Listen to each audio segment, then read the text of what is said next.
You're listening to Rolling Recklessly, the podcast where dice hit the floor, paint gets spilled, and no game ever goes exactly as planned. I'm Grizzly, and here we dive headfirst into Warhammer, tabletop gaming, and the beautiful mess that is the hobby life. From epic crits to absolute disasters, we'll cover it all. So grab your minis, roll with me, and let's get reckless.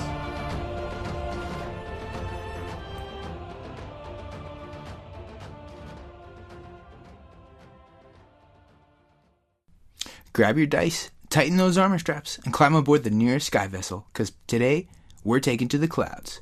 Welcome back to Rolling Recklessly, the show where we hype the hobby, celebrate the lore, and try our absolute best to not get tabled by Jesse Stormcast again. I'm your host, Grizzly, and today, we're diving into a faction that has absolutely stolen my heart over the last few weeks, the Kharadron Overlords. Now listen, I've played a lot of armies in Age of Sigmar. I've marched through the forest with Sylvaneth, soared through it with the Seraphon. I've dipped my toes, or roots, into Nurgle lately. But nothing, and I mean nothing, has quite clicked with me, quite like these sky-faring technomancers from the clouds. These guys don't pray, they don't worship, they don't believe in fates, prophecies, gods, or even cosmic nonsense. They believe in science, aether gold, capitalism, and very, very large guns. And recently, I've been flying them nonstop. I've gotten in 2 games now with Jesse where I ran my KO spearhead, and man, the angles, the movement tricks, the freedom on the table, it feels like playing chess with jetpacks. Plus, I finally magnetized my frigate using the Magna Baron kit, and it looks clean. Being able to swap out the loadouts and transport it safely, it's legitimately become one of my favorite models I've ever worked on. But today isn't just about gameplay. This is a faction focus, which means we're exploring the Kharadron Overlords from every angle. Their sky-high lore, their proud profit-hungry culture, what makes Barak-Nar the brainiest of the skyports, and the hobby joy of building these flying machines. And of course, how they play on the table, especially in Spearhead. So strap in, secure your void suits, and pray to whoever you pray to. The Kharadron won't be joining you, but I won't judge. So let's lift off into the clouds and break down the high-flying, lightning-charged empire of Barak-Nar. When we talk about the Kharadron Overlords, we're talking about one of the most unique and resilient cultures in the entire Age of Sigmar. Before their Skyvessels ruled the clouds, and before the Aether entrance hummed with arcane power, the KO were simply duardin of the land, stubborn, proud, and deeply rooted in the mountain holds. But the Age of Chaos changed everything. Chamon's once stable metallic landscape twisted into nightmarish alloys. Demons poured into mines, forges were shattered, and the earth itself betrayed its keepers. For the first time in their history, the duardin found themselves forced to choose between the tradition or survival. And so they did the unthinkable. They fled upwards. In the storm-racked skyfields, they found something miraculous. Pockets of raw aether gold. An unstable but unimaginable potent substance. This volatile material became their salvation. Using it, the duardin built their first skyrigs, floating platforms, and emergency skyvessels. These desperate survival measures evolved into fully realized floating metropolises. The Skyports. This was the birth of the Kharadron Overlords, a people who rebuilt themselves not through parade or prophecies, but through innovation, engineering, and unbreakable will. The Kharadron culture reflects this transformation. While the rest of the realms place faith in gods, omens, and mysticism, the Khel believe in reason, logic, and profit. Their worldview revolves around several foundational pillars, starting with the supremacy of science over superstition. They don't deny that gods or magic exist, they just refuse to trust anything that can't be measured, refined, weaponized, or calculated. Next is the Code, a massive constitution dictating everything from contract law to combat protocol. Breaking the Code is one of the most serious crimes in KO society, and following it to the letter is a point of pride. Profit is considered a measure of personal honor, and mercenary culture runs deep in the KO. Fleets commit to contracts, not crusades. Life in the Skyport is shaped by each interpretation of the Code. The major Skyports have distinct identities. Barak-Nar, the Skyport we're focusing on today, is the Empire of Science, the wealthiest, smartest, and most technologically advanced. Its fleets are filled with arcane engineers, Naval Academy elites, and aether chemists, who mix scientific precision with arcane experimentation. Barak-Nar is the hammer of the skies, known for aggressive, honor-driven warfare. The army that says, what if dwarves charged from the sky? Barak-Nar keeps the old duardin spirit alive with grudges, oath, and rigid honor. Barak-Nar is a trade hub of the skies, ruled by merchant dynasties and dangerous levels of legalese. And Barak-Nar? They're the knives in the dark. Pirates, raiders, and saboteurs with creative interpretations of the code. The Kharadron played a pivotal role in several major events across the mortal realms. During the Realm Gate Wars, they initially stayed out of the conflict, because Sigmar offered no contract. Eventually, several skyports joined in the fight. Brokk Grungsson, with an aggressive sky assaults, Barak-Nar with strategic transport and arcane support, and Barak-Throng out of ancient oaths. Their aethermatic sieges helped Stormcast reclaim the key footholds. During the Soul Wars, Nagash's Necroquake destabilized Aethergold, causing Skyvessels to stall mid-flight and tools to malfunction. But Barak-Nar adapted, inventing new containment measures that made them one of the most capable factions for navigating post-Necroquake skies. In the era of the Beast, Gur's violent storms made out of flying dangerous. Metal fauna attacked Skyvessels, and mining routes became volatile, which led to the rise of specialized monster hunting fleets, like the ones your Von Grimharrpooners fit perfectly into. One of the KO's greatest long-term enemies, Tzeentch, the Changer of Ways. This feud, as philosophical as physical, Tzeentch thrives on instability, chaos, and unpredictable magic, while the KO embody order, science, and precision. Tzeentch sorcerers have tried corrupting Aethergold veins, sabotaging skylanes, and mutating minefields, all direct assaults on KO's survival and economy. In turn, Barak-Nar pioneers anti-magic, etheric shields, and weapons engineered specifically to neutralize sorceress interference. Major conflicts including the etheric schism of Shamon, where Barak-Nar's fleets broke into Tzeentchian corruption ritual, and the defense of the Cloudbreak Arc, where Skywardens and Grundstok mercenaries beat back demon assaults amid chaotic aether storms. The Kharadron story is also defined by its characters, larger-than-life personalities who shaped to the Skyports their reputation across the realms. Foremost among them is Drekki Flynt, the swaggering aethermatic adventurer who embodies the ambition and bravado of Barak-Nar. He's a rogue, a shot-caller, and a walking advertisement for why you should never underestimate a KO captain with something to prove. Admirals like Broxon Barrickson, a ruthless Barak-Zon war leader, and chemist Mort Zern, an Aethergold theorist whose discovery saved multiple fleets, show the discipline and brilliance at the heart of KO society. Grundstok admirals, sky masters, guild leaders, and engineering prodigies form the backbone of KO political power. And the reason the Skyports have maintained their dominance even throughout the Realm Gate Wars, the Necroquake, and the Era of the Beast? And that brings us back to Barak-Nar, the lightning-forged empire of science. Barak-Nar stands as the greatest engineer of technological advancement, the wealthiest skyport in the clouds, and the undisputed academic powerhouse in all aethermatic study. When you field Barak-Nar on the table, you're not just fielding sky pirates or mercenaries, you're fielding the pinnacle of duardin ingenuity, powered by Aethergold, discipline, and the relentless pursuit of knowledge. It's the skyport where lightning, logic, and profit converge. Alright, time to talk hobby. The Kharadron Overlords have officially taken command of my workbench. Between new kits, magnetized projects, and growing pile of duardin tech I'm assembling, the Sky Fleet is starting to feel real and in the best way. First up, let's talk the Frigate. I didn't magnetize the weapons or the loadout, but they all do actuate, and the only thing I did magnetize, though, was the flight stand.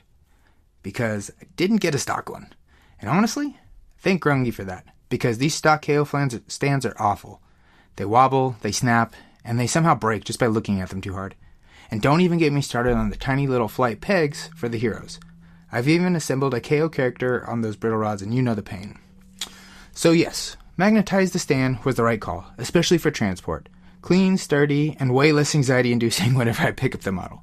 The Frigate looks great, the stand's solid, the magnets are strong, and it feels way more reliable than anything out of the box.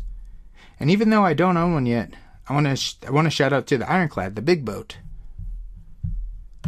This is one of the coolest centerpiece models in Age of Sigmar, period. It's got the massive flagship energy, it dominates the table, and the detail is just incredible. Every time I see one painted up, it makes me want to grab one immediately. One day, that monster is going to be joining the Barak-Nar fleet. And I've also been working through my Grundstok Trailblazer Spearhead, and these kits are such a joy. KO inventory never feels boring to build, they're chunky, detailed, full of personality, and every model looks like it was engineered by someone who should probably be on several watch lists.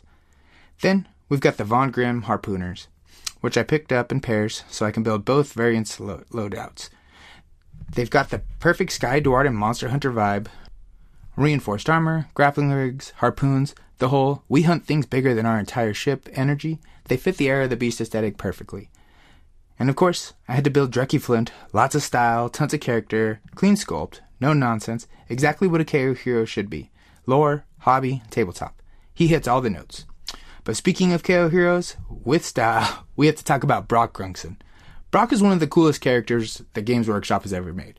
He's basically a duardin admiral with an experimental jet rig, dual aethermatic weapons, and a beard that says, "I've survived explosions that I caused myself." Also, mustache guns. The man is dual-wielding facial hair firearms. 10 out of 10 sculpt, 0 notes. The model oozes authority and badassery, rich armor plating, ornate endrinrigs, and the signature KO mix of over-engineering and swagger. Even if you don't field him competitively, he's kind of model that you want to display on the shelf because he just looks that good. While I'm deep in the KO hobby mode, Casey's been working on something completely different. She picked up a great unclean one and a beast at Nurgle, which means our hobby table currently looks like a crossover episode between high-tech duardin engineers and Lovecraftian slime monsters, only in Age of Sigmar. And finally, I've already been planning to pick up more Skywardens. These guys have been completely won me over. They're some of the coolest sculpts in the KO range. Jetpacks, goggles, bombs, spikes, and on top of that, they play exactly how I like. Fast, flexible, and tricky. With the ability to hit hard when positioned well, they feel like the distilled KO experience, and I want a lot more of them. All in all, the Barak-Nar fleet is shaping up beautifully. Between the Frigate, the Trailblazers, the Harpooners, Drekki, Brokk, and my future Skywardens, this army is quickly becoming one of my favorite hobby projects in years. The Kharadron Overlords are one of the most uniquely technical factions in all of Age of Sigmar. They stand apart from the rest of the armies in order in a very obvious way. They have no magic. None. 0 spellcasting. 0 endless spells. 0 arcane phase presence.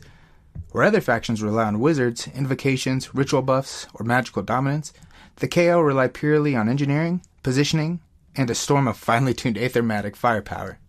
Every advantage that they gain comes from their tools, their tech, and their mobility, and above all, their ability to control the battlefield's angles like no one else.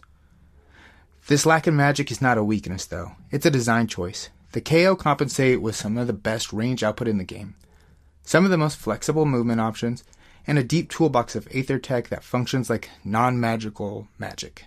They don't cast spells, they calculate outcomes. They don't pray for divine intervention, they trust the math, and that's the core of the gameplay. Precision over prophecy. Their true identity on the battlefield begins with the Skyvessels, the ships, the Frigate, Ironclad, and Gunhauler. And what makes the army function? Everything in KO revolves around how these vessels move, what they carry, and how they position, and how they allow the army to deploy pressure. In full match play, Skyvessels have a set of very specific rules for embarking and disembarking. Units can embark onto a Skyvessel during the movement phase, and while they are embarked, they count as being within the Skyvessel for the purpose of things like movement and command ranges. Each Skyvessel has a transport characteristic and can carry as many models as that transport number allows. This creates a uniquely strong and sometimes uniquely punishing movement dynamic. KO players must always think about where the ship will end its movement because that's effectively where the embark units are. Skyvessels also project a powerful defensive bubble. Both the Frigate and the Ironclad give friendly units within 6 inches -1 to hit by attacks. This is huge for KO survivability, especially because the army often relies on infantry screens like Arcanaut Company to hold the ground while the ships reposition. The ships can also bring one of the most important offensive mechanics. The Frigate has the ability to give strike first to one embarked unit if it completes a charge.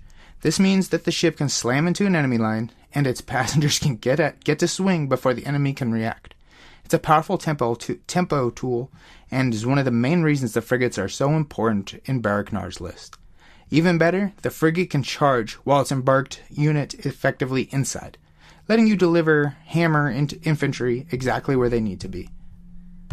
KO Skyvessels also bring lateral deployment in the form of Fly High, a movement option that allows the ship to effectively teleport with restrictions. It's not a true teleport, but it allows KO to jump across the board, redeploy pressure and escape dangerous combats, or reposition for a better shooting angles. The flexibility that this gives you is enormous, and it's a big part of why KO are considered a high-skill ceiling army. Poor positioning is punished immediately, but good positioning is rewarded massively. And all of this creates a uniquely surgical style of play. The KO player tries to stay at the maximum effective range, force the enemy into bad positions, isolate key pieces, and chip down priority targets. They struggle to extend the melee fights and can crumble quickly if locked down by powerful combat units. But if they can play their game, constant motion, constant pressure, and constant disruption, they can dismantle army pieces by piece. Within the frameworks of mobility and precision, certain KO units stand out as a signature tool. One of your personal favorites, and one of the most thematic units in the army, is the Skywardens. And these duardin daredevils bring fast movement, explosive mines, and sky pikes to the table. They thrive on hit-and-run tactics, darting in to soften the target, drop bombs, and then finish off weak units, then zipping away before retaliation can hit. They're everything you love in a unit. Tricky movement, explosive damage, and the ability to reposition at will. Skywardens reward good play, punish opponents who leave gaps in their screens, and they also just incredibly cool models. Goggles, jetpacks, spikes, bombs, and everything just KO is known for. The Frigate fills a similar core identity role, but as a Skyvessel rather than an infantry. It provides shooting, transport, protection, and charge delivery all in one model. It's not the Ironclad, but it doesn't need to be. The Frigate sits in a perfect sweet spot on the cost, flexibility, and output. In your Barak-Nar themed force, it's the backbone of your mobility and the enabler of many of your tricks. Arcanaut Company also deserve a mention. As your battle line, they serve bodies, screens, and mission pieces. They don't need to delete units, they're there to hold objectives, take hits that your Skywarden shouldn't, and to contribute chip shooting from behind your bigger guns. In KO, even the basic infantry feels like a part of a well-oiled machine. Then we have the hero lineup, which is as flavorful as it is functional. Drekki Flynt brings style, personality, and surprising utility. He fits beautifully into Barak-Nar, offering rerolls, solid shooting, and good mobility. He also offers fantastic narrative piece to anchor your army thematically. After that, we have Brokk Grungsson, on the other hand, is an absolute unit. He is armed to the teeth, capable in shooting and in combat, and carries a ton of command utility. On top of that, he has mustache guns. The man literally has guns built into his facial hair. It's impossible not to love him. His presence on the battlefield has that heroic admiral with the prototype tech, energy, and the model alone is worth adding to your collection. The Navigator serves as the KO's closest thing to a wizard. He doesn't cast spells, but his etheric tools let him slow the enemy monsters, disrupt D-Strike's plans, and control movement in ways that the enemy might not expect. He's incredibly valuable into fast factions, alpha-heavy armies, and monster mash lists. KO artifacts help fill in some of the faction's weaknesses. The Voidstone orb is one of the most important. It gives you a once-per-battle auto-unbind, letting you stop a critical spell at the perfect moment. And since KO don't have any magic, this is often your only chance to shut down a teleport, a buff, or a heavy damage spell. It's your safety net. The Celestium Burst Grenade is the other must-mention artifact. It shuts off ward saves for a turn, but after the recent errata, it's now a once-per-battle rather than once-per-turn. Good change. It was silly before. Now it's an extremely powerful strategic tool that lets KO delete high ward with units like vampires, Stormcast, OBR, and Nurgle heroes when it matters the most. Battle formations in AOS 4.0 are generally optional for KO, but they can help shape your army identity. Some formations favor mobility, others shooting, and some others with hero auras. KO benefits most from its formations that tighten their positioning or improve their tempo. They're not mandatory, but in highly tuned lists, they matter.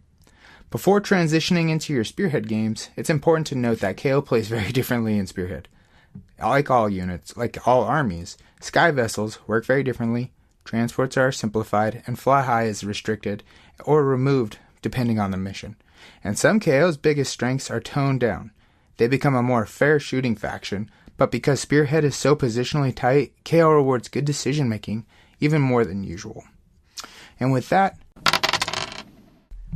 one of my favorite things about this hobby and doing this podcast is seeing how our local community grows week after week.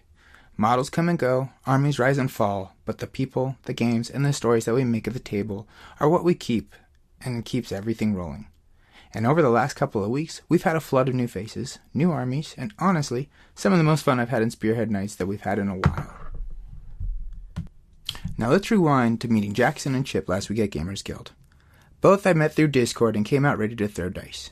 Jackson brought his Chaos Dwarfs, and the paint job on those models was insane. Green fire, silver armor, a gritty industrial finish that made the whole army look like it marched straight out of a magma forge. For someone's first Spearhead game, he looked like he'd been hobbying for years. He squared off against Jesse's brand new OBR Spearhead, and the game came down to 19-17, an incredibly tight score considering it was Jackson's very first Spearhead match. His positioning was clean, his decisions were solid, and he kept the pace with Jesse all the way. To the end, and you could see immediately that he was going to be a force once he gets more games under his belt. Meanwhile, I played a teaching game with Chip, who's got a ton of experience with old world fantasy and 40k. He just moved here from Virginia, and he piloted my Soulblight Gravelords Spearhead while I brought out the Seraphon. And before the game even started, he told me he was really interested in the Gloomspike Gits, especially the Squig side of the faction. So yeah, it won't be long before he's bouncing around the table with the Mushroom Goblins. Our game, though, it was quick and brutal. I went first and launched my Croxigors and Carnosaurs straight into his Blood Knights, and I pinned them in the back line. By the end of the turn 1, the Blood Knights were wiped, and after a small misplay where he charged into the Dino Death Ball, most of his army followed. I was scoring my tactics with the Saurus and Warriors, and while removing chunks of his force. By the time that the turn 1 had ended, I had tabled most of what he had left.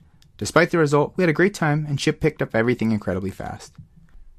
Fast forward to this weekend, Thanksgiving weekend, and basically the Black Friday of Warhammer, J&J ran a crazy sale. Some of the craziest deals on Warhammer I've ever seen. 20 to 60% off across the board. Boxes were flying off the shelf, and the whole group went hard. I personally grabbed the Soulblight Gravelords Battle Force, the Trugg and Trogoth Battle Force, and the Soulblight Terrain Kit, and it felt like Christmas came early. That same weekend, I ended up teaching another new player, Devin, a really young, super friendly, and big into D&D and Magic, and then Warhammer was next on his list. He took advantage of J&J's sale as well. He picked up the OBR Spearhead, the Mortison Elite, and has most of it assembled by now. Since he's starting to OBR, I had him run my Soulblight Gravelord so he could get a feel for the Death faction, while I dusted off my Git Mob army for the first time in a long while, and honestly, the game was way closer than I expected. I opened up by pinning his backline in with my Git Mob chariots, and not turn 1, and scoring all my early objectives and battle tactics. That put him behind until later in the game, but he made a huge push back in turns 3 and 4 after a solid double turn, scoring 5 and 6 points and almost scored a comeback. The final score was 19-17 with another tight match. The Gits pulled it out at the very end with the chariot sprinting across the board for a cheeky objective grab and a battle tactic. While playing, we had another potential new player, this guy named Mike, hanging out watching us play the whole match, asking questions and getting excited about joining the group. He's getting the Skaven Inside box for Christmas, and he's got some old 1st edition Stormcast, and by the end of the day he told us he plans to fully start coming in on Tuesday nights as well. So in just a span of 2 weeks, we've added Jackson, Chip, Devin, and Mike to the community. 4 new armies, 4 new perspectives, and 4 new reasons our tables keep growing busier and more fun. And that's really the core of this whole hobby. Teaching new players, sharing awesome moments, and building a scene that's welcoming, energetic, and always rolling recklessly forward. Alright guys, that's going to wrap things up for today's episode, and honestly, this felt like a great one to put together. Between diving deep into Barak-Nar and the Kharadron, talking Skyvessels and movement tricks, and sharing all the awesome games that we've had in the community lately, it really reminds me of why Age of Sigmar keeps pulling me back in. It's the lore, it's the models, but most of all, it's the people and the stories that we build along the way. Now looking ahead, next week we're switching gears and doing one of my favorite types of episodes, a full gameplay and meta breakdown. Not just any gameplay episode. We're talking the Spearhead tournament that was held at Funkatronics. The training games, the matchups, the clutch plays, and the weird dice moments and how it all shook out. It was honestly one of the coolest nights we had as a group, and I want to do it justice.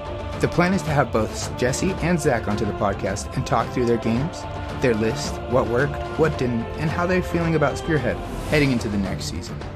It'll be casual, fun, and full of friend group banter, and that's what always makes these episodes so fun. We'll also talk about some of the hobby talk, what we've built, after the big Thanksgiving sales, what everyone's working on next, and how Zach's slaves, Jesse Stormcast and OBR, and Casey's Nurgle projects are coming along.